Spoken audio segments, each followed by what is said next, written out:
हम घर में रहते हैं, इसलिए घर के अधिकारी मुखिया के होने के नाते हम स्वयं हम अपने संबंध में बहुत सारे निर्णय लेते हैं। आने का, जाने का, उठने का, बैठने का, सोने का, रोने का, हंसने का, कई निर्णय हम लेते हैं, अपने स्वयं के संबंध में लेते हैं। कई बार ऐसे निर्णय लेते समय भी हम किंग कर्तव्य विमूढ़ होते हैं। तो हम कुछ दायित्व में हैं, कुछ पद पर हैं या नहीं हैं, ये महत्व नहीं रखता है। हम सबसे पहले अपने अधिकारी हैं। अतः हमें अपने नियंत्रण, अपने आपे को नियंत्रण में रखना, अपने ऊपर सख्त प्रशासन करना आना चाहिए, तभी हम दूसरे पर प्रशासन कर सकते हैं। पहले स्व अनुशासन, फिर सब पर अनुशासन। तो हम अपने अधिकारी हैं, परिवार का मुखिया होने के नाते परिवार के अधिकारी हैं। अगर हम शिक्षक हैं तो जिस कक्षा को पढ़ाते हैं उस कक्षा के अधिकारी हैं, और यदि हम प्राचार्य हैं तो उस विद्यालय के अधिकारी हैं, और यदि हम कोई प्रशासनिक दायित्व में हैं तो हम उस प्रशासनिक दायित्व को निभाने वाले अधिकारी हैं। ऐसे अधिकारियों को कई बार ऐसा होता है वो किंग कर्तव्य विमूढ़ अवस्था में आ जाते हैं। जब वो किंग कर्तव्य विमूढ़ अवस्था में आते हैं तो वह अपना निर्णय करने के लिए कुछ ना कुछ करते हैं। क्या करते हैं? अपने अधीनस्थ वरिष्ठ सलाहकार की सहायता लेते हैं, अपने कार्यालय के बाबू की सहायता लेते हैं, अपने साथ समांतर दायित्व पर काम करने वाले कनिष्ठ वरिष्ठ अधिकारियों से चर्चा करते हैं विभिन्न प्रकार से, और उसके बाद निर्णय ले ही लेते हैं, क्योंकि लेना पड़ता है। जब निर्णय ले लेते हैं और फिर कभी उसमें परिवर्तन करते हैं तो अधीनस्थों के मन में हमारे प्रति अश्रद्धा और अविश्वास जन्म लेता है। कैसा अधिकारी है? एक छोटा सा निर्णय नहीं ले सकता। यद्यपि जब उस दायित्व पर बैठते हैं तो अधिकारी होना और निर्णय लेना यह कितना कठिन काम है ये समझ में आता है। इसलिए स्वयं के प्रति हो, परिवार के प्रति हो, अधिकार के प्रति हो, कार्य क्षेत्र के प्रति हो, निर्णय लेने में डरे नहीं, दृढ़ता के साथ निर्णय लें, और निर्णय करते समय किन बातों का ध्यान रखें, इस बात को लेकर के यह वीडियो आपके सामने प्रस्तुत है। तो निर्णय करते समय 3 बातें ध्यान रखना कि निर्णय तब नहीं करना जब ये 3 स्थितियां हों तो निर्णय नहीं करना। बहुत सुखी हैं, बहुत प्रसन्न हैं, बहुत बड़ी खुशी आई है, निर्णय नहीं करना। बहुत दुखी हैं, प्रतिक्रियावादी हैं, निराशा के भाव में डूबे हुए हैं, निर्णय नहीं करना। बहुत गुस्सा में है, बहुत क्रोध आया हुआ है, व्यवस्था को लेकर, कर्मचारियों को लेकर, कार्य को लेकर, कार्य के बोझ को लेकर, उस क्रोध की अवस्था में निर्णय नहीं करना। तो अधिकारी हैं तो समझ जाइए, खुशी में निर्णय नहीं, दुख में निर्णय नहीं, और क्रोध में तो निर्णय बिल्कुल नहीं, क्योंकि क्रोध अंधा होता है या अंधा कर देता है। निर्णय कैसे लें? निर्णय कैसे लें, इसकी 3 अवस्थाएं हैं। पहला, निर्णय ईमानदारी से लें, निर्णय बैलेंस करके लें, निर्णय में किसी का अहित ना हो, इस बात का ध्यान रखें। निर्णय किसी विशेष व्यक्ति को लाभ पहुंचाने के उद्देश्य से न लिया जाए, अतः ईमानदारी से लिया जाए, और दूसरा निष्पक्षता से लिया जाए, और तीसरा भावना से नहीं बुद्धि से लिया जाए। भावना से लिए गए निर्णय कई बार गलत हो सकते हैं, अतः बुद्धि और विवेक का उपयोग करके निर्णय लिए जाए। और निर्णय जब ले लिया जाता है तो 3 बातों पर हमेशा विश्वास रखें। पहली, स्वयं पर विश्वास करना।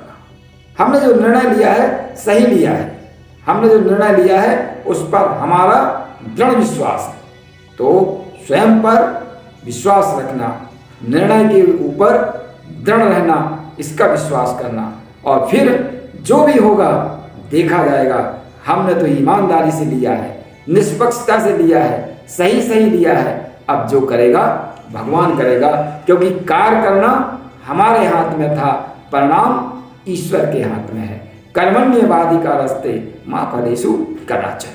इसलिए इन 3 बातों पर विश्वास रखें, स्वयं पर, भगवान पर और निर्णय की दृढ़ता पर। न डरें। अगर निर्णय कर ही लिया है तो उसके बाद न डरें। कई बार ऐसा होता है, हम निर्णय तो ले लेते हैं लेकिन निर्णय पर भरोसा नहीं होता है, विश्वास नहीं होता है और हम डरते हैं। क्योंकि जब भी आप कोई निर्णय करते हैं तो कुछ बदलाव होते हैं, कुछ परिवर्तन होते हैं। उस निर्णय से कुछ लोगों का बुरा होता है, कुछ लोगों का अच्छा होता है। कुछ लोग नाराज होते हैं, कुछ लोग खुश भी होते हैं। और उस बदलाव के कारण कुछ लोग प्रतिक्रिया भी करते हैं, कुछ लोग आपकी आलोचना समाज में भी करते हैं। तो यदि आपने ये निर्णय लिया है कि ये सही है तो बदलाव से ना डरें, उसके परिणाम से ना डरें और निंदकों से ना डरें।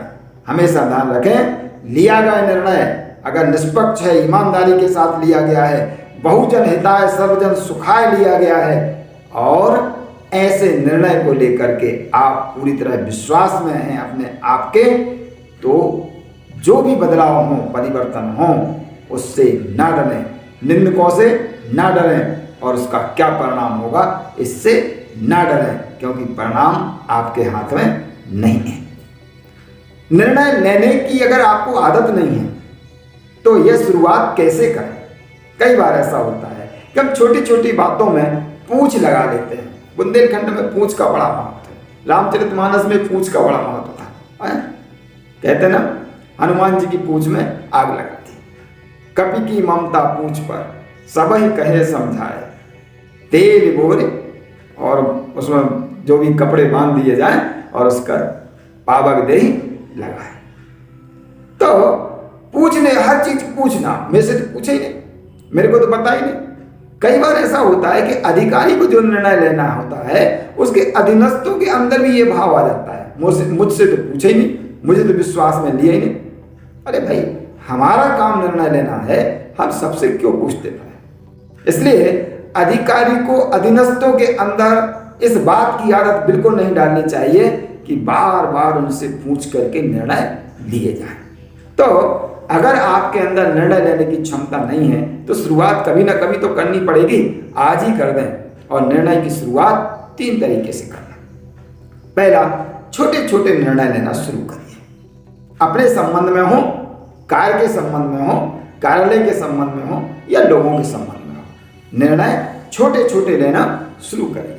और जो छोटे निर्णय आपने लिए हैं उन पर अडिग रहिए, संकल्पवान बनिए। और जब संकल्प से आपके वो छोटे छोटे निर्णय सिद्ध होने लगे तो फिर बड़े निर्णय लेना शुरू कर दीजिए। छोटे निर्णयों से शुरुआत, संकल्पित होकर के उनकी पूर्ति तक प्रतीक्षा, और जैसे ही वो पूरे होने लगे तो बड़े निर्णय लेने का साहस आपके अंदर अपने आप आ जाएगा। इस प्रकार से आप निर्णय लेने की शुरुआत करें। एक बात का थोड़ा सा ध्यान रखें। नंबर 1, निर्णय की जो प्रोसेस है उसमें गोपनीयता रखें। कई बार आप जो निर्णय लेने जा रहे हैं, निर्णय होने के पहले ही बहुत सारे लोगों को पता हो जाता है कि आप क्या निर्णय लेने जा रहे हैं। ये तो ठीक बात नहीं है ना। कई बार ऐसा होता है कि आप कुछ लिख करके और अधीनस्थ को देने वाले हैं, उसके पहले से पता चल जाता कि आपको स्पष्टीकरण मिलने वाला है। अधीनस्थ को पहले ही पता चल जाता कि ऐसा ऐसा होने वाला है।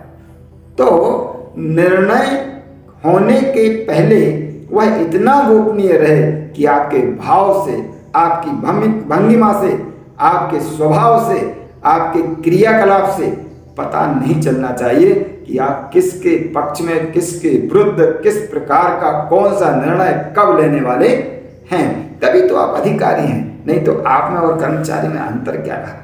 इसलिए निर्णय हमेशा गोपनीयता के साथ लें और जो भी निर्णय लें वो लिखित में लें, सब प्रमाण लें, बिना प्रमाण के कुछ भी ना करें, क्योंकि एक बार प्रमाण के साथ लिया गया खरा निर्णय परिवर्तनशील नहीं होता, लेकिन अप्रमाणित, अपुष्ट, मौखिक रूप से लिया गया निर्णय कई बार परिवर्तन करना पड़ता है। अविश्वसनीय भी होता है और उसमें बदल जाने की काफ़ी संभावनाएं होती हैं। और जो भी आपने निर्णय लिया है, जो भी काम करने का निर्णय लिया है, वह निर्णय की एक निश्चित डेडलाइन होना चाहिए। इस तिथि तक ये काम हो जाए।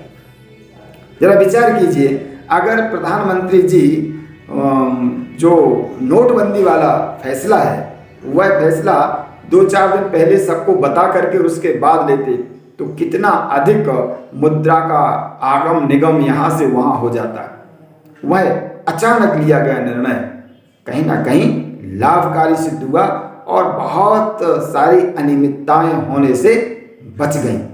अतः निर्णय गोपनीय हो, निर्णय प्रामाणिक हो और निर्णय की पूर्णता या जो भी कार्य तय किया गया हो उसकी एक निश्चित डेडलाइन हो और उसकी नियमबद्धता।